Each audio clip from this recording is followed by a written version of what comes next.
കൊരിന്ത്യർക്ക് എഴുതിയ രണ്ടാം ലേഖനം 1-ാം അധ്യായത്തിന്റെ 21 22 വാക്യങ്ങൾ. 2 Corinthians chapter 1 verses 21 and 22. ഞങ്ങളെ നിങ്ങളോടുകൂടെ ക്രിസ്തുവിൽ ഉറപ്പിക്കുന്നതും നമ്മെ അഭിഷേകം ചെയ്തതും ദൈവമല്ലോ. അവൻ നമ്മെ മുദ്രയിട്ടും ആത്മാവ് എന്ന അച്ചാരം നമ്മുടെ ഹൃദയങ്ങളിൽ തന്നുമിരിക്കുന്നു. കൊരിന്ത്യ സഭയോടുള്ള ബന്ധത്തിൽ ഈ വാക്കുകൾ പൗലോസ് അപ്പോസ്തലൻ പറയുമ്പോൾ പല സംശയങ്ങൾ അവിടെ പറയുന്ന വിഷയങ്ങളോട് ബന്ധപ്പെട്ട് നമുക്ക് തോന്നാം. കാരണം കൊരിന്ത്യയിലെ വിശ്വാസികളെ സംബന്ധിച്ച് 2 കൊരിന്ത്യ ലേഖനങ്ങൾ, കൊരിന്ത്യർക്ക് എഴുതിയ 2 ലേഖനങ്ങളാണല്ലോ നമ്മുടെ കയ്യിൽ നൽകപ്പെട്ടിട്ടുള്ളത്. ആ 2 ലേഖനങ്ങൾ നമ്മൾ വായിച്ചാൽ അവർ രക്ഷിക്കപ്പെട്ടവരാണ്, ദൈവമക്കളാണ്, ദൈവസഭയുടെ ഭാഗമാണ് എന്നുള്ളത് ശരിയാണ്. എന്നാൽ അവരുടെയൊക്കെ വ്യക്തിപരമായ ജീവിതം, അല്ലെ കുടുംബത്തിലെ ജീവിതം, സഭയിലെ അവരുടെ ചില ഉപദേശപരമായ വിഷയങ്ങൾ, ഈ കാര്യങ്ങളിലൊക്കെ ധാരാളം വീഴ്ചകളുള്ള ഒരു സഭയായിരുന്നു കൊരിന്തിലെ സഭ എന്ന് നമുക്കറിയാം. ബൈബിളിലെ പല പ്രാദേശിക സഭകളെ കുറിച്ചുള്ള ചരിത്രം നമുക്ക് ലഭിക്കുന്നുണ്ട്. ഒരുവിധം മെച്ചപ്പെട്ട നിലയിൽ പോയ ചില സഭകൾ വലിയ കുഴപ്പങ്ങളില്ലാതെ സാക്ഷ്യത്തോടെ ഒക്കെ മുൻപോട്ട് പോയ സഭകൾ, ഇങ്ങനെ പല നിലകളിൽ ആത്മീയ നിലവാരം പുലർത്തിയ സഭകളെയാണ് 1-ാം നൂറ്റാണ്ടിലെ സഭകളിൽ തന്നെ നമുക്ക് കാണാനായിട്ട് കഴിയുന്നത്. എന്നാൽ അതില് ഈ കൊരിന്ത്യ സഭയെ സംബന്ധിച്ച് ധാരാളം പ്രശ്നങ്ങളുള്ള ഒരു സഭയായിരുന്നു എന്ന് നമുക്ക് മനസ്സിലാക്കാം. ആ പ്രശ്നങ്ങളൊക്കെ ആ സഭകളിൽ ഉണ്ടായിരുന്നു എന്നുള്ളതിന്റെ അടിസ്ഥാനത്തിൽ കൂടിയാണ് ഈ ലേഖനങ്ങളിലെ ഓരോ അധ്യായങ്ങളിലൂടെ അവിടെ നിലവിലുണ്ടായിരുന്ന ചില പ്രശ്നങ്ങളൊക്കെ എടുത്ത് അതിനുള്ള പ്രതിവിധി എന്നുള്ള നിലയിലെ ആലോചനകളാണ് പൗലോസ് രേഖപ്പെടുത്തി ഈ 2 ലേഖനങ്ങളിലായി കൊടുത്തത് ഇന്ന് നമ്മുടെ കൈകളിൽ കിട്ടിയിട്ടുള്ളത്. ഈ കൊരിന്തിലെ വിശ്വാസികളോട് പറയുമ്പോൾ പൗലോസ് പറയുന്ന ഈ 2 വാക്യങ്ങളിലെ വിഷയം നമ്മളൊന്ന് പ്രത്യേകം ശ്രദ്ധിക്കേണ്ടതാണ്. ഞാൻ ഓർപ്പിച്ചു, അവർ രക്ഷിക്കപ്പെട്ടവരാണ്, അവർ ദൈവസഭയുടെ ഭാഗമാണ്. എന്നാൽ ആത്മീയമായി നല്ലൊരു നിലവാരം പുലർത്തി മുൻപോട്ട് പോകുന്ന ഒരു സഭയായിട്ടല്ല കൊരിന്ത്യ സഭയെ നമുക്ക് കാണാൻ കഴിയുന്നത്. എന്നാൽ അവരോട് പറയുമ്പോൾ പറയുന്ന 2-3 കാര്യങ്ങൾ ഈ വായിച്ച 2 വാക്യങ്ങളിലുള്ളത്: നിങ്ങൾ അഭിഷേകം പ്രാപിച്ചവരാണ്, നിങ്ങൾ പരിശുദ്ധാത്മ മുദ്ര പ്രാപിച്ചവരാണ്, നിങ്ങൾക്ക് പരിശുദ്ധാത്മാവിനെ അച്ചാരമായി കിട്ടിയിട്ടുണ്ട്. ഇങ്ങനെ 2-3 കാര്യങ്ങൾ അവരോടുള്ള ബന്ധത്തിൽ പറയുക. നമുക്കറിയാം, പരിശുദ്ധാത്മാവിനോടുള്ള ബന്ധത്തിൽ നമുക്ക് ലഭിച്ചിട്ടുള്ള നിരവധി അനുഭവങ്ങളുണ്ട്. രക്ഷിക്കപ്പെട്ട നിമിഷം പരിശുദ്ധാത്മാവിനെ നമ്മുടെ ഉള്ളിൽ സ്വീകരിച്ചു എന്നുള്ളത് നമുക്കറിയാം. അത് വെളിപ്പെടുത്തുന്ന അനേക വാക്യങ്ങൾ ബൈബിളിലുണ്ട്. അതോട് ബന്ധപ്പെട്ട് പരിശുദ്ധാത്മാവിനാൽ നമുക്ക് ലഭിച്ച നിരവധി അനുഗ്രഹങ്ങളുണ്ട്, നിരവധി അനുഭവങ്ങളുണ്ട്. അതിൽ 3 മാത്രമാണ് ഇപ്പോൾ ഈ വായിച്ച 2 വാക്യങ്ങളിലായിട്ട് നാം കാണുന്നത്. 1 പരിശുദ്ധാത്മ അഭിഷേകം, 2 പരിശുദ്ധാത്മ മുദ്ര, 3 പരിശുദ്ധാത്മാവെന്ന അച്ചാരം എന്നീ 3 വിഷയങ്ങളാണ്. എന്നാൽ ഇത് മാത്രമല്ല, വേറെയും നമുക്കറിയാം പരിശുദ്ധാത്മാവിനോട് ബന്ധപ്പെട്ടുള്ള നിരവധി അനുഭവങ്ങളും അനുഗ്രഹങ്ങളും. പരിശുദ്ധാത്മ സ്നാനമുണ്ട്, പരിശുദ്ധാത്മ വരങ്ങളുണ്ട്, പരിശുദ്ധാത്മ നിറവുണ്ട്. ഇങ്ങനെ പല വിഷയങ്ങൾ അതോട് ബന്ധപ്പെട്ട് നമുക്ക് പഠിക്കാൻ കഴിയും. ഇതെല്ലാം വ്യത്യസ്തങ്ങളുമാണ്. ഇതെല്ലാം രക്ഷിക്കപ്പെട്ടതോട് ബന്ധപ്പെട്ട് നമുക്ക് അനുഭവിക്കാൻ കഴിയുന്നവയാണ്. എന്നാൽ ഒരു കാര്യം മാത്രമേ നമ്മുടെ പിന്നീടുള്ള ദൈനംദിന ജീവിതത്തിൽ നമ്മൾ പ്രാപിക്കേണ്ടതായി ഒരു കൽപ്പനയായി തിരുവെഴുത്തിൽ തന്നിട്ടുള്ളൂ. അതെന്താണെന്ന് നമുക്കറിയാം. എഫേസ്യ ലേഖനത്തിലാണ് അത് ഓർപ്പിക്കുന്നത്. പ്രത്യേകം അതിങ്ങനെ പറയുന്നത്, ഒരു കൽപ്പനാ രൂപത്തിൽ be filled with the holy spirit.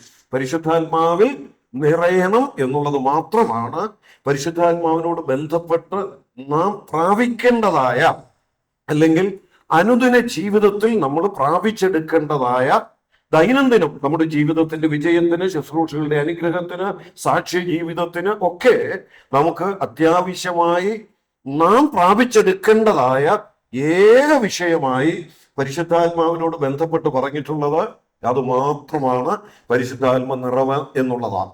എന്നാൽ മറ്റെല്ലാ കാര്യങ്ങളും നമ്മൾ തിരുവെഴുത്ത് പഠിച്ചാൽ അറിയാം, അവയെല്ലാം തന്നെ ഒരു ദൈവവൈതലിനെ സംബന്ധിച്ചിടത്തോളം രക്ഷിക്കപ്പെട്ട നിമിഷം തന്നെ അവർക്ക് കിട്ടിയ ആത്മീയമായ അനുഗ്രഹങ്ങളാണ്. ഇവിടെ ഞാൻ ഈ 3 കാര്യങ്ങൾ വായിച്ചു എങ്കിലും അതിലൊന്നു മാത്രമാണ് ഇന്ന് അല്പമായിട്ട് ഒന്ന് സമയത്തിനുള്ളിൽ വിശദീകരിക്കാൻ ആഗ്രഹിക്കുന്നത്. അതിനാദ്യം നമ്മൾ വായിച്ചതാണ് പരിശുദ്ധാത്മ അഭിഷേകം എന്ന് പറയുന്ന വിഷയമാണ്. ആ 21 വാക്യം ഒന്നുകൂടെ വായിക്കുക. ഞങ്ങളെ നിങ്ങളോടുകൂടെ ക്രിസ്തുവിൽ ഉറപ്പിക്കുന്നതും നമ്മെ അഭിഷേകം ചെയ്തതും ദൈവമല്ലോ. അവിടെ ഒരു വാക്യത്തിൽ 2 കാര്യങ്ങളാണ് പറഞ്ഞിരിക്കുന്നത്. ഒന്ന്, അഭിഷേകം ചെയ്തത് എന്ന് മാത്രമല്ല, അതിന്റെ തൊട്ട് മുമ്പ് പറഞ്ഞിരിക്കുന്നത് ഞങ്ങളെ നിങ്ങളോടുകൂടെ ക്രിസ്തുവിൽ ഉറപ്പിക്കുന്നത്. അവിടെ ഞങ്ങളെ എന്ന് പറഞ്ഞിരിക്കുന്നത് ആരെയാന്ന് നമുക്ക് അറിയാം. ഇത് എഴുതിയ പൗലോസിനോട് കൂടെയുള്ള ദൈവദാസന്മാരും ഞങ്ങളെ. എന്നാൽ അതേ സമയത്ത് പറയുകയാണ് ഞങ്ങളെ നിങ്ങളോടുകൂടെ ക്രിസ്തുവിൽ ഉറപ്പിക്കുന്നതായ ഒരു ഘടകമുണ്ട്. അതെന്താ? അതാണ് അടുത്ത് പറയുന്നത്, നമ്മെ അഭിഷേകം ചെയ്തതും ദൈവമല്ലോ. അപ്പൊ അവിടെയും ഉപയോഗിച്ചിരിക്കുന്നത് നിങ്ങളെ എന്നോ ഞങ്ങളെ എന്നോ അല്ല പറഞ്ഞിരിക്കുന്നത്, നമ്മെ അഭിഷേകം ചെയ്തത്. അപ്പൊ അവിടെ പൗലോസ് നമ്മെ ഒന്നിപ്പിച്ച് ക്രിസ്തുവിൽ ഉറപ്പിച്ച് നിർത്തുന്ന ഘടകം എന്താണ് എന്ന് പറയുക.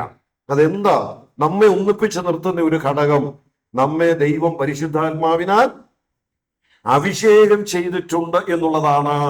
ഇതാരോടാ പറയുന്നത് എന്നുള്ളതാണ് ഞാൻ ഒന്നുകൂടെ ആവർത്തിച്ച് പറയുന്നത്.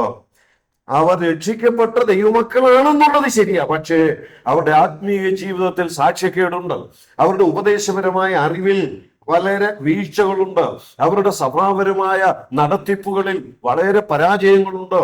ഇതെല്ലാം ഉണ്ടെങ്കിലും അവരാരാന്നാണ് ദൈവത്തിന്റെ വചനം പറയുന്നത്? അവരെ കുറിച്ച് ഇവിടെ പൗലോസ് ഓർപ്പിക്കുകയാണ്, അല്ലെങ്കിൽ ഞങ്ങളും നിങ്ങളും, നമ്മെ. അതിൽ ഞാൻ എടുത്തു പറയട്ടെ, കൊരിന്തിലെ വിശ്വാസികളോട് പറയാം, നിങ്ങളും അഭിഷേകം പ്രാപിച്ചവരാണ് എന്ന് പറഞ്ഞാൽ അഭിഷിക്തരാണ് എന്ന് കൊരിന്തിലെ വിശ്വാസികളോട് പറയുക. ഈ വീഴ്ചകളും സാക്ഷ്യക്കുറവുകളും ഒക്കെയുള്ള വിശ്വാസികളും പൗലോസിനോട് ചേർന്ന് അഭിഷേകം പ്രാപിച്ച് ക്രിസ്തുവിൽ ഉറപ്പിക്കപ്പെട്ട് നിൽക്കുന്നവരാണെന്ന് പറയണമെങ്കിൽ അതിന്റെ കാരണം ഒന്നേയുള്ളൂ, അവര് കുറവുകളുണ്ടെങ്കിലും രക്ഷിക്കപ്പെട്ടവരാണ് എന്നുള്ള ഏക ഒരു സത്യത്തിന്റെ അടിസ്ഥാനത്തിലാണ്. അപ്പൊ ആ വാക്യത്തിലൂടെ നമുക്ക് ഒരു കാര്യം വളരെ വ്യക്തമായിട്ട് മനസ്സിലാക്കാം. അഭിഷേകം കിട്ടുക എന്ന് പറയുന്നത് എപ്പോഴാണ്? രക്ഷിക്കപ്പെട്ട് കഴിഞ്ഞുള്ള അവരുടെ ജീവിതത്തിന്റെ നിലവാരം കണ്ടോ, അല്ലെങ്കിൽ രക്ഷിക്കപ്പെട്ട് കഴിഞ്ഞ് ചില നാളുകൾ കൊണ്ട് അവരുടെ ജീവിതത്തിലൂടെ പ്രാപിച്ചെടുക്കേണ്ടതായ ഒന്നോ ആയിട്ടല്ല അഭിഷേകത്തെക്കുറിച്ച്, പ്രത്യേകിച്ച് പരിശുദ്ധാത്മ അഭിഷേകത്തെക്കുറിച്ച് ബൈബിളിൽ പറഞ്ഞിരിക്കുന്നത്. അത് മാത്രമല്ല, ഈ അഭിഷേകം എന്ന് പറയുന്ന വിഷയം നമ്മൾ ബൈബിള് പഠിച്ചാൽ പഴയ നിയമത്തിലാണ് കൂടുതൽ പ്രാവശ്യം പറഞ്ഞിരിക്കുന്നത്. ഏതാണ്ട് 127ഓളം പ്രാവശ്യം അഭിഷേകം എന്ന വാക്ക് നമ്മുടെ മലയാള ബൈബിളിൽ കാണാൻ കഴിയും. പഴയ നിയമവും പുതിയ നിയമവും കൂടെ നമ്മൾ എടുത്ത് വായിച്ചു നോക്കിയാൽ 127 പ്രാവശ്യം ബൈബിളിൽ ഈ അഭിഷേകം എന്ന വാക്കുണ്ട്. അതിൽ പഴയ നിയമത്തിൽ തന്നെയാണ് 118 പ്രാവശ്യവും അഭിഷേകം എന്ന വാക്ക് നമ്മൾ വായിക്കുന്നത്. ഈ 118 പ്രാവശ്യവും പഴയ നിയമത്തിൽ ഈ വാക്ക് നമ്മൾ വായിക്കുന്നിടത്ത് പ്രത്യേകം നമുക്ക് മനസ്സിലാക്കാൻ കഴിയുന്നുണ്ട്. 3 കൂട്ടം ആളുകളോടുള്ള ബന്ധത്തിൽ പഴയ നിയമത്തിൽ നടന്ന അഭിഷേകത്തെ കുറിച്ച് അവിടെ പറയുന്നത്. അതാരൊക്കെയാണെന്ന് നമുക്കെല്ലാം അറിയാം. ഒന്ന് രാജാക്കന്മാരാണ്, മറ്റൊന്ന് പ്രവാചകന്മാരാണ്, മറ്റൊന്ന് പുരോഹിതന്മാരാണ്. അതിൽ ഭരണം നടത്തുന്നവർ ന്യായാധിപന്മാരായി പ്രവർത്തിക്കുന്നവർ, അവരെയും രാജാക്കന്മാരുടെ ഗണത്തിൽ ഉൾപ്പെടുത്തിക്കൊണ്ടാണ് ഈ 3 കൂട്ടം ആളുകളെയാണ് അഭിഷേകം പ്രാപിക്കുന്നവരായി ദൈവവചനത്തിൽ പറഞ്ഞിട്ടുള്ളത് പഴയ നിയമത്തിൽ. പക്ഷെ പഴയ നിയമത്തിലെ അഭിഷേകത്തിന്റെ പ്രത്യേകത നമ്മൾ നോക്കിയാൽ, അഭിഷേകം ദൈവം ചെയ്യുന്നു എങ്കിലും അതിന് ചില വസ്തുക്കളെ ഉപയോഗിച്ചിരുന്നു. ഒന്നുകിൽ ചില തൈലം, അതിന് എണ്ണ എന്നൊക്കെ നമുക്ക് പറയാം. അഹരോന്റെ തലയിൽ ഒഴിച്ച് അഭിഷേക തൈലം എന്നൊക്കെ നമ്മൾ 133-ാം സങ്കീർത്തനത്തിൽ വായിക്കുന്നുണ്ട്. അത് എണ്ണ പ്രത്യേകമായി ഒരുക്കി കൊണ്ടുവരുന്ന ആ അഭിഷേക തൈലം കൊണ്ടാണ് അവരെ അഭിഷേകം ചെയ്തിരുന്നത്. അങ്ങനെയാണെങ്കിൽ പഴയ നിയമം മുഴുവൻ നമ്മൾ വായിച്ചു നോക്കിയാൽ അഭിഷേകം പ്രാപിച്ച 3 കൂട്ടം ആളുകളെയാണ് കാണുന്നത്. 1 രാജാക്കന്മാരാണ്, 2 പ്രവാചകന്മാരാണ്, 3 പുരോഹിതന്മാരാണ്. ഇതിൽ വ്യത്യസ്ത ആളുകളാണ്. ഈ 3ഉം കൂടെ ചേർന്ന ആരും പഴയ നിയമത്തിലില്ല. അപ്പൊ ആ നിലയിൽ പഴയ നിയമത്തിലാണ് 118ഓളം പ്രാവശ്യം അഭിഷേകത്തെ കുറിച്ച് നമ്മൾ വായിക്കുന്നത്. നമ്മൾ പഴയ നിയമത്തിലെ അഭിഷേകമല്ല ഈ കൊരിന്ത ലേഖനത്തിലൂടെ ഇന്ന് അല്പമായിട്ട് ചിന്തിക്കുന്നത്. അതുകൊണ്ട് വേഗത്തിൽ പുതിയ നിയമത്തിലെ തന്നെ ഞാൻ പറയട്ടെ. 127 പ്രാവശ്യം ഉള്ളതിൽ 118 പഴയ നിയമത്തിലാണെങ്കിൽ പിന്നെ പുതിയ നിയമത്തിൽ അഭിഷേകം എന്നുള്ള വാക്ക് നമ്മുടെ മലയാള ബൈബിളിൽ എത്ര പ്രാവശ്യമേ ഉള്ളൂ? ബാക്കി 9 പ്രാവശ്യമേ ഉള്ളൂ. മത്തായി സുവിശേഷം മുതൽ വെളിപ്പാട് പുസ്തകം വരെ നമ്മൾ വായിച്ചു നോക്കിയാൽ ആ പുസ്തകങ്ങളുടെ പേജുകളിലൂടെ മുഴുവൻ നമ്മൾ പോയാലും അഭിഷേകം എന്ന വാക്ക് പുതിയ നിയമത്തിൽ ആകെ 9 പ്രാവശ്യമേ ഉള്ളൂ. ആ 9 പ്രാവശ്യത്തിൽ 5 പ്രാവശ്യവും പുതിയ നിയമത്തിൽ പറഞ്ഞിരിക്കുന്നത് ക്രിസ്തു അഭിഷേകം പ്രാപിച്ചു എന്നുള്ളതാണ്. എന്ന് പറയുന്നത് യേശു ക്രിസ്തുവിന്റെ അഭിഷേകത്തെ കുറിച്ചാണ്. ക്രിസ്തുവിനുള്ള പേര് തന്നെ എന്താ? യേശു. യേശു ക്രിസ്തു എന്നാണ്. ക്രിസ്തു എന്ന വാക്കിന്റെ അർത്ഥം തന്നെ എന്താ? മശീഹ. അതാണ് ക്രിസ്തു എന്ന വാക്ക്. ആ വാക്കിന്റെ അർത്ഥം തന്നെ എന്താ? Anointed one. That's the meaning of the word Christ or the മസായ. Anointed one. Anointed one. What's the meaning of that? മലയാളത്തിൽ അഭിഷേകം പ്രാപിച്ചവൻ, അഭിഷിക്തൻ എന്നാണ്. അതാണ് ആ വാക്കിന്റെ അർത്ഥം. അതുകൊണ്ടാണ് പഴയ നിയമത്തിലൊക്കെ യേശു ക്രിസ്തുവിനെ കുറിച്ച് പറയുമ്പോൾ, പ്രത്യേകിച്ച് ദാനിയേൽ പ്രവചനത്തിലൊക്കെ നമ്മൾ വായിക്കുന്നുണ്ട്, യേശു ക്രിസ്തുവിന്റെ ക്രൂശമരണത്തെ കുറിച്ച് പറയുമ്പോൾ അവിടെ ഉപയോഗിച്ചിരിക്കുന്ന വാക്കും എന്താ? ആരാ ഛേദിക്കപ്പെടാൻ പോകുന്നത്? അഭിഷിക്തൻ ഛേദിക്കപ്പെടും എന്ന ആ വാക്ക് ഉപയോഗിച്ചിരിക്കുന്നത്. പുതിയ നിയമത്തിലും അഭിഷിക്തൻ എന്ന വാക്ക് യേശു ക്രിസ്തുവിനെ സൂചിപ്പിച്ചുകൊണ്ട് ഉപയോഗിച്ചിട്ടുണ്ട്. അതാണ് ഞാൻ ഓർപ്പിച്ചത്. 5 പ്രാവശ്യം 9 പ്രാവശ്യം അഭിഷേകം എന്ന വാക്ക് പുതിയ നിയമത്തിൽ കാണുന്നതിൽ 5 പ്രാവശ്യവും യേശു ക്രിസ്തു പ്രാപിച്ച അഭിഷേകത്തെ കുറിച്ച് പറയാനാണ് ഉപയോഗിച്ചിട്ടുള്ളത്. അപ്പോൾ ഒരു കാര്യം ഞാൻ ഒന്ന് എടുത്തു പറയട്ടെ. യേശു ക്രിസ്തു അഭിഷേകം പ്രാപിച്ചത് പഴയ നിയമത്തിലെ അഭിഷേകം പോലെ ഏതെങ്കിലും അഭിഷേക തൈലം തന്റെ വീണതാണോ, അതോ ആ തൈലം ഒരു നിഴലായി നിർത്തി പുതിയ നിയമത്തിലേക്ക് വരുമ്പോൾ നാം കാണുന്ന പരിശുദ്ധാത്മാഭിഷേകമാണോ യേശു ക്രിസ്തു പ്രാപിച്ചത്? അത് വളരെ വ്യക്തമായിട്ട് ബൈബിളിൽ തന്നെ എഴുതിയിട്ടുണ്ട്. ഞാൻ 5 വാക്യങ്ങളൊന്ന് പറയാം. 5 എടുത്ത് വായിക്കുന്നില്ല. അതിൽ ഒന്നാമത്തേത് ലൂക്കോസിന്റെ സുവിശേഷം 4-ാം അധ്യായത്തിന്റെ 18-ാമത്തെ വാക്യത്തിനാണ്. അവിടെ പഴയ നിയമത്തിലെ പ്രത്യേകിച്ച് യെശയ്യാ പ്രവചനം 61-ാം അധ്യായത്തിലെ ഒരു വാക്യമാണ് എടുത്ത് ഉദ്ധരിച്ചിരിക്കുന്നത്. അവിടെ ഇങ്ങനെ ഉദ്ധരിച്ചു പറയാ, ദരിദ്രന്മാരോട് സുവിശേഷം അറിയിപ്പാൻ കർത്താവ് എന്നെ അഭിഷേകം ചെയ്തിരിക്കുകയാൽ. നമുക്കറിയാം ആ വേദഭാഗമാണ് ദേവാലയത്തിൽ വെച്ച് എടുത്ത് വായിച്ച ആ ഭാഗം വന്നപ്പോൾ അവിടെ തിരുവെഴുത്ത് നിവർത്തി, ആ തിരുവെഴുത്ത് മടക്കി അവിടെ ജനത്തിന്റെ മുമ്പിൽ ഒരു കാര്യം ബോധ്യപ്പെടുത്തി. ഇതാരെ കുറിച്ചാ പറഞ്ഞിരിക്കുന്നത്? എന്നെ കുറിച്ചാ എന്ന് കർത്താവ് അവിടെ ബോധ്യപ്പെടുത്തിയത് ഈ വേദഭാഗമാണ്. അപ്പൊ അവിടെ ലൂക്കോസ് 4:18 യേശു ക്രിസ്തു അഭിഷേകം പ്രാപിച്ചവനാണെന്ന് പറയുന്നുണ്ട്.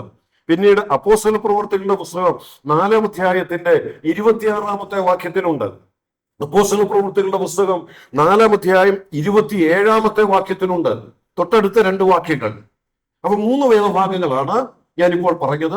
4-ാമത്തേത് അപ്പോസ്തല പ്രവൃത്തികളുടെ പുസ്തകം 10-ാം അധ്യായത്തിന്റെ 38-ാമത്തെ വാക്യമാണ്. ആ വാക്യം മാത്രം ആരെങ്കിലും ഒന്ന് വായിച്ചാൽ നന്നാണ്.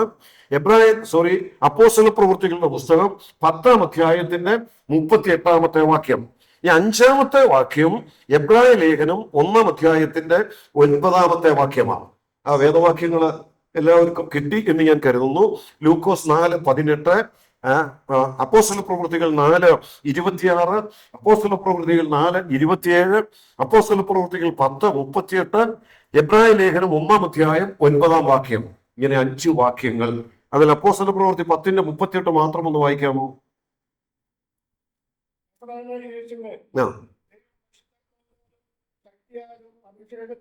മതി. Book of Acts chapter 10 verse 38 very clearly it says Jesus Christ was appointed by the Holy Spirit. എന്നാ അവിടെ നമ്മൾ വായിക്കുന്നത്? നസറായനായ യേശുവിനെ ദൈവം പരിശുദ്ധാത്മാവിനാലും ശക്തിയാലും അഭിഷേകം ചെയ്തു. അപ്പൊ യേശു ക്രിസ്തു അഭിഷേകം പ്രാപിച്ചവനാണെന്ന് പറഞ്ഞാൽ ആ അഭിഷേകം കേവലം പഴയ നിയമത്തിലെ പുരോഹിതന്മാരെ പോലെയോ പ്രവാചകന്മാരെ പോലെയോ രാജാക്കന്മാരെ പോലെയോ ചില പ്രത്യേക ശുശ്രൂഷകൾ തൽക്കാലത്തേക്ക് നിർവഹിക്കുവാൻ അതിന്റെ മുകളിലുള്ള ചില ആളുകൾ വന്ന് അഭിഷേക തൈലം ഒഴിച്ച് അഭിഷേകം ചെയ്യിച്ചതാണോ, അതോ യേശു ക്രിസ്തു പരിശുദ്ധാത്മാവിനാൽ അഭിഷേകം പ്രാപിച്ചവനാണോ? എന്തേ ഇനി സംശയം? ബൈബിളിൽ വളരെ വ്യക്തമായിട്ട് രേഖപ്പെടുത്തിയിരിക്കുന്നു. ക്രിസ്തു പ്രാപിച്ച അഭിഷേകം എന്ന് പറയുന്നത് പരിശുദ്ധാത്മാവിനാൽ പ്രാപിച്ച അഭിഷേകമാണ്. ആ വാക്യം വളരെ വ്യക്തമായിട്ട് അത് രേഖപ്പെടുത്തുന്നുണ്ട്. ദൈവം നസറായനായ യേശുവിനെ പരിശുദ്ധാത്മാവിനാലും ശക്തിയാലും അഭിഷേകം ചെയ്തു. ഇതാണ് 5 വാക്യങ്ങൾ. ഞാൻ 5 വാക്യങ്ങളൊന്ന് ഓർപ്പിച്ചെന്നേ ഉള്ളൂ. അതിലൂടെ ഈ ഒരു ആശയം മുൻപോട്ട് പറയുന്ന വിശദീകരണത്തിൽ ശ്രദ്ധിക്കേണ്ടതാ. അപ്പോൾ യേശു ക്രിസ്തു പരിശുദ്ധാത്മാവിനാൽ അഭിഷേകം പ്രാപിച്ചവനാണ്. ഇനി മുമ്പോട്ട് എത്ര വാക്യമേ ഉള്ളൂ പുതിയ നിയമത്തിൽ? മുമ്പോട്ട് 4 വാക്യങ്ങളേ ഉള്ളൂ. ദൈവമക്കളായ വിശ്വാസികളായ നമ്മൾ അഭിഷേകം പ്രാപിച്ചതായി പറയുന്ന ആകെ 4 വാക്യങ്ങളെ ബൈബിളിലുള്ളൂ. പുതിയ നിയമത്തിലാണ് ആ 4 വാക്യങ്ങൾ. 4 വാക്യങ്ങളേ ഉള്ളൂ. വളരെ പെട്ടെന്ന് നമുക്ക് വായിച്ച് അതിലൂടെ ആശയം മനസ്സിലാക്കാവുന്ന നിലയിൽ തന്നെ ആകെ 4 വാക്യങ്ങളേ ഉള്ളൂ. പക്ഷേ ആ വിഷയം സംബന്ധിച്ച് എന്തുമാത്രം കൺഫ്യൂഷനാണ് ദൈവജനത്തിന്റെ ഇടയിലുള്ളത്. ആ വിഷയം സംബന്ധിച്ച് എന്തുമാത്രം വ്യത്യസ്ത പഠിപ്പിക്കലുകളാ ദൈവ ജനത്തിന്റെ വ്യത്യസ്ത സഭാവിഭാഗങ്ങളുടെ ഇടയിലുള്ളത്. ഞാൻ ഇന്ന് ഇതിലൂടെ അതിൽ ദൈവവചനം ശരിയായി എന്ത് പറയുന്നു എന്നുള്ളതാണ് ഒന്ന് ഓർമ്മിപ്പിക്കുന്നത്. 10-35 വർഷങ്ങൾക്ക് മുമ്പ് ഞാൻ ബോംബെയിലായിരുന്ന സമയത്ത് ജോലി രാജിവെച്ച് സുവിശേഷ വേലയ്ക്കായിട്ട് വേർതിരിക്കുന്നത്. ആ വേർതിരിയുന്ന സമയത്ത് ഞാനൊരു പെന്തക്കോസ്റ്റ് സഭയിൽപ്പെട്ട ഒരു അച്ചായനോട് കൂടെ അവരുടെ വീട്ടിലായിരുന്നു താമസം. അപ്പൊ ഞാൻ ഈ തീരുമാനമൊക്കെ എടുത്തു കഴിഞ്ഞ് 2-3 ആഴ്ചയ്ക്കുള്ളിൽ അവരുടെ ഭവനത്തിൽ ഒരു കൊട്ടേജ് മീറ്റിംഗ് നടന്നപ്പോൾ എന്നെയും അതിൽ പങ്കെടുപ്പിച്ചു. അപ്പം നാട്ടിൽ നിന്ന് ഒരു ദൈവദാസൻ വന്നപ്പോൾ ഈ വീട്ടുകാർ എന്നെ ഒന്ന് പരിചയപ്പെടുത്തി. ഇന്നതാണ് പേര്, ഇവിടെ ജോലിയായിരുന്നു, സുവിശേഷ വേലയ്ക്ക് വേർതിരിഞ്ഞു, ബ്രദർ സഭയിൽപ്പെട്ട ആളാണ് എന്നെല്ലാം പറഞ്ഞ് പരിചയപ്പെടുത്തി. അപ്പൊ അത് കഴിഞ്ഞപ്പോൾ അദ്ദേഹം എന്നോട് അന്നേരം തന്നെ ചോദിച്ച ഒരു ചോദ്യമാണ്, കർത്താവിനെ സുവിശേഷ വേലയ്ക്കൊക്കെ വേർതിരിഞ്ഞു എന്നുള്ളത് ശരിയാ, പക്ഷെ അഭിഷേകം പ്രാപിച്ചിട്ടുണ്ടോ? അപ്പൊ അദ്ദേഹം അന്ന് എന്നോട് ആദ്യമായി ചോദിക്കുന്ന ഒരു ചോദ്യമാണ്. അപ്പം അന്ന് അതേക്കുറിച്ച് വിശദമായിട്ട് പറയാനൊന്നും അറിയത്തില്ലെങ്കിലും അതിനു മുമ്പ് ഈ വിഷയം സംബന്ധിച്ചൊക്കെ ധാരാളം ക്ലാസ്സുകൾ ഇവിടെ അച്ഛനൊക്കെ എടുത്തതും ഒക്കെ കേട്ടിട്ടുള്ളത് കൊണ്ട് അല്പമായിട്ട് മറുപടി പറയാൻ കഴിഞ്ഞെങ്കിലും പിന്നീട് അത് കുറച്ചുകൂടി എനിക്ക് പഠിക്കാൻ ആ സമയത്ത് തന്നെ അതൊരു മുഖാന്തരമായി.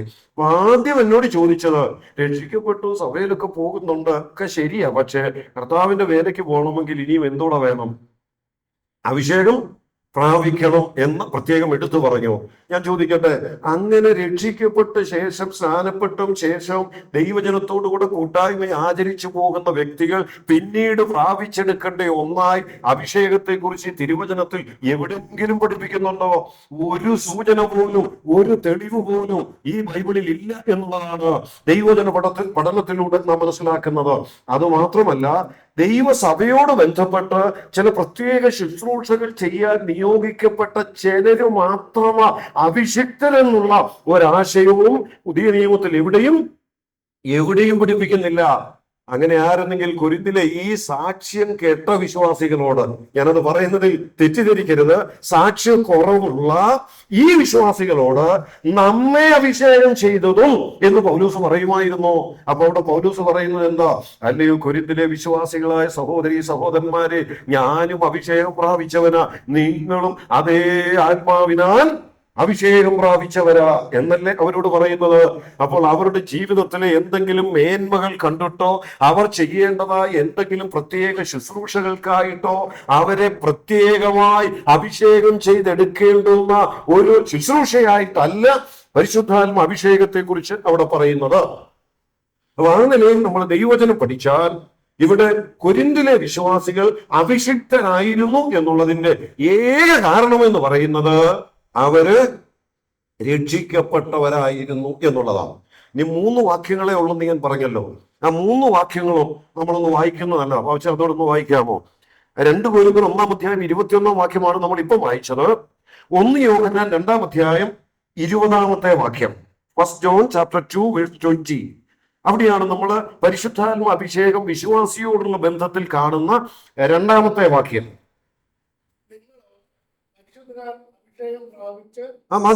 മതി അതിന്റെ ബാക്കിയൊക്കെ കൂടുതൽ സമയം ഇല്ലാത്തത് കൊണ്ട് ആശയത്തിൽ നിർത്തുക.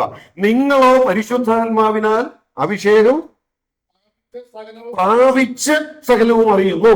അപ്പൊ ലേഖനത്തിൽ വിശ്വാസികളോട് പറയുമ്പോൾ നിങ്ങൾ പരിശുദ്ധനാൽ അഭിഷേകം പ്രാപിച്ചു എന്നാണോ ഇനി പ്രാപിക്കണമെന്നാണോ? പ്രാപിച്ച ഒരു കാര്യമായിട്ടാണ് പറയുന്നത്. ഇനി അടുത്ത മൂന്നാമത്തെയും നാലാമത്തെയും ഭാഗം ഒരൊറ്റ വാക്യത്തിലാണ്. 2 പ്രാവശ്യം അവിടെ പറയുന്നുണ്ട്. 1 യോഹന്നാൻ തന്നെ 2-ാം അധ്യായം 27-ാമത്തെ വാക്യം. അതോടൊന്ന് വായിക്കാമോ? അവനാൽ പ്രാപിച്ച അഭിഷേകം. പിന്നെ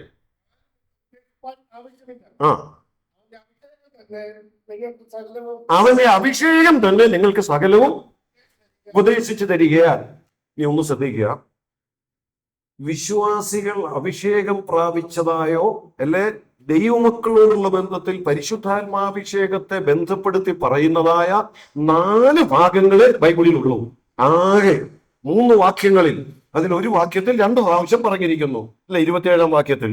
ഈ 4 ഭാഗവും ഒന്ന് ശ്രദ്ധിച്ച്, 4 ഭാഗവും ശ്രദ്ധിച്ചാൽ വിശ്വാസികളോട് അല്ലെ രക്ഷിക്കപ്പെട്ട ദൈവമക്കളോട് പറയുമ്പോൾ പരിശുദ്ധാത്മ അഭിഷേകം നിങ്ങൾ പ്രാപിക്കണമെന്നോ നിങ്ങൾ ഇനി പ്രാപിച്ചെടുക്കേണ്ട ഒന്നാണെന്നോ അല്ല പറയുന്നത്.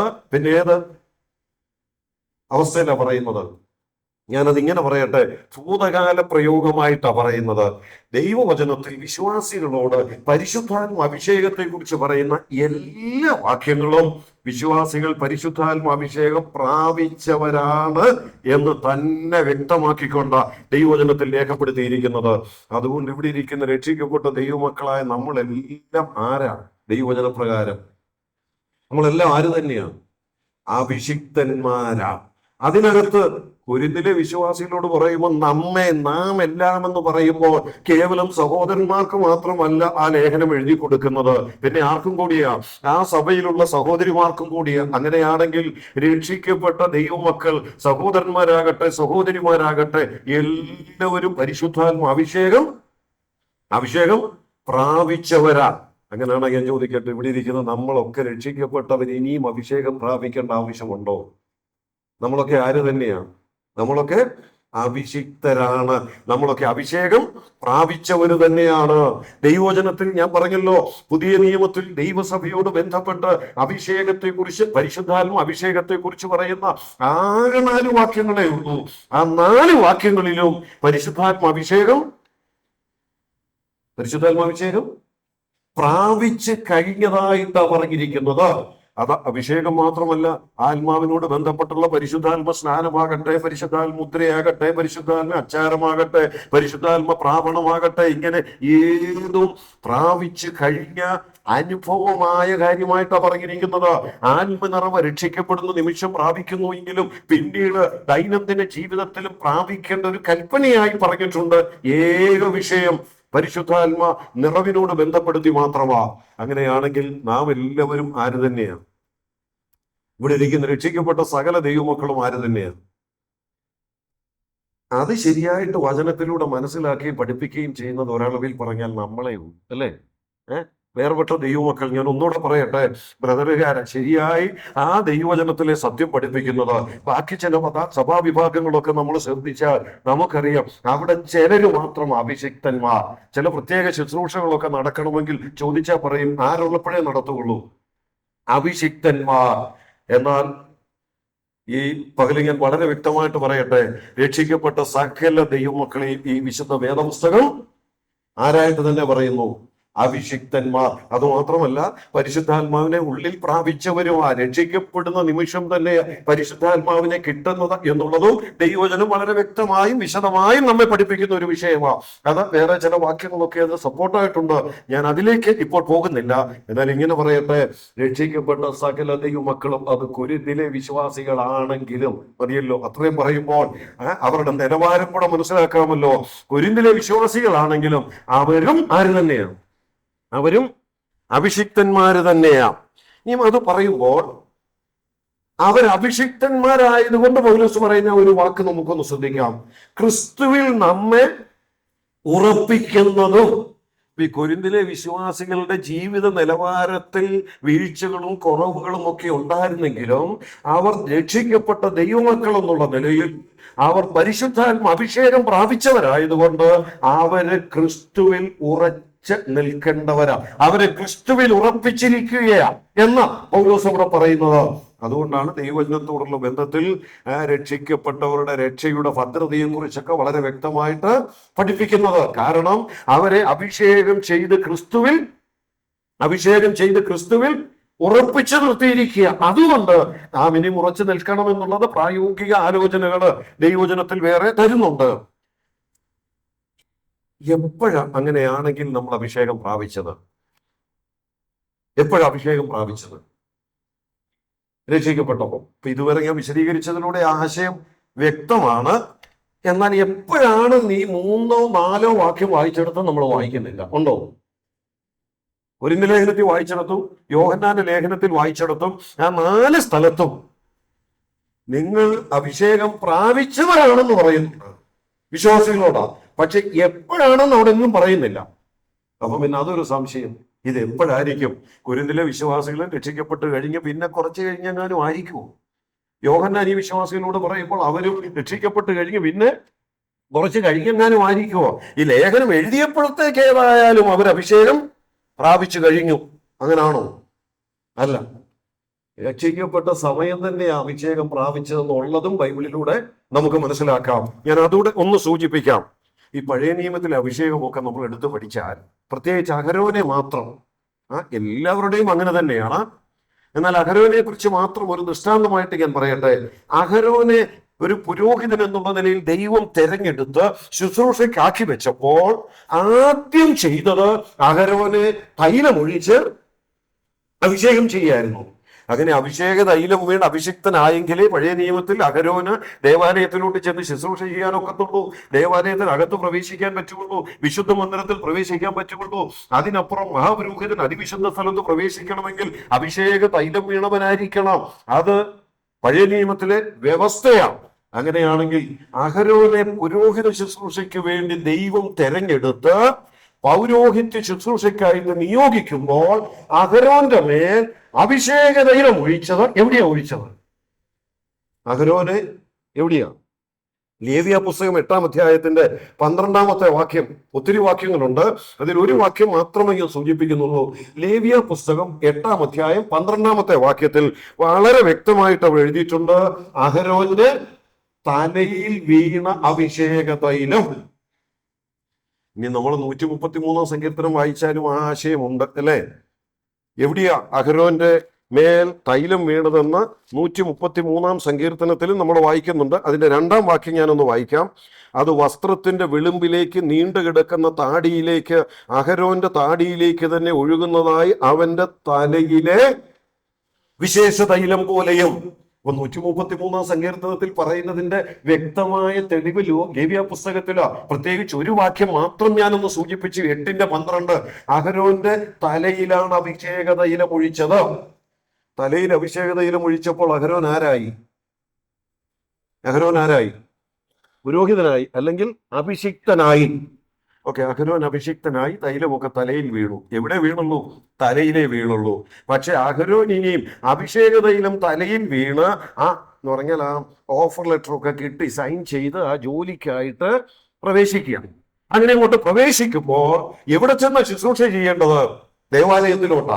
ദേവാലയത്തിൽ എല്ലാവർക്കും ചെല്ലാവുന്നിടത്ത് ചെല്ലാം.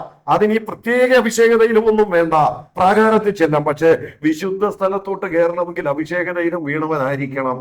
പക്ഷെ വിശുദ്ധ സ്ഥലത്തോട്ട് കയറണമെങ്കിൽ കാലങ്ങോട്ട് കുത്തി കയറണമെങ്കിൽ എവിടെ വീഴണം തൈലം? ഇതെവിടെ വീണിട്ടുള്ളൂ?